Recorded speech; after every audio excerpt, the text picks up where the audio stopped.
Mickey standing at the express counter at the Grand Union in Kingston, New York. He was very handsome. I knew he was Hungarian because we had previously met through my Bulgarian then boyfriend. Mickey and I spoke. I couldn't help but notice his low, sexy baritone voice. I told Mickey that I would be singing with a Russian ensemble and that I'd hoped he'd attend the show. He gave me his phone number. Who could know that this little exchange would lead to a grand union, a blissful marriage of 20 years? In 1997, when our romance began, we were broke. I was out of work and launching my one-woman show in New York City, and Mickey worked 3 jobs: an engineer for Ulster County, a taxi driver for Kingston Cabs, and a vegetable cutter for a Chinese restaurant. He was putting his daughter and son through Bard College and was in debt up to his ears. That July, Mickey and I decided to go camping in North Cape May, New Jersey, an inexpensive way to enjoy the sandy beaches and warm waters of the Jersey Shore. We invested in a spacious tent that could sleep 4. We would have none of the tiny claustrophobic tents. We bought a queen-sized air mattress and a pump to make it expand to a luxurious feeling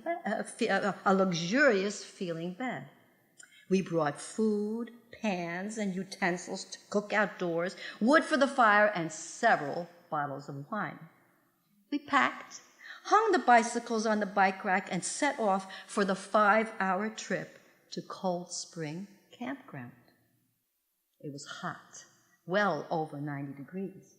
We arrived at the campsite early enough to bike to the closest beach, a narrow path through thick woods hanging with wild roses and honeysuckles led us to Higbee Beach on the Delaware Bay. To our surprise, we were greeted by a massive voodoo sign crisscrossed on 2 timbers and a group of suntanned, smiling, naked people who welcomed us to the nude beach and encouraged us to take off our clothes, which we did. So much for Victorian Cape May and the conservative state of New Jersey.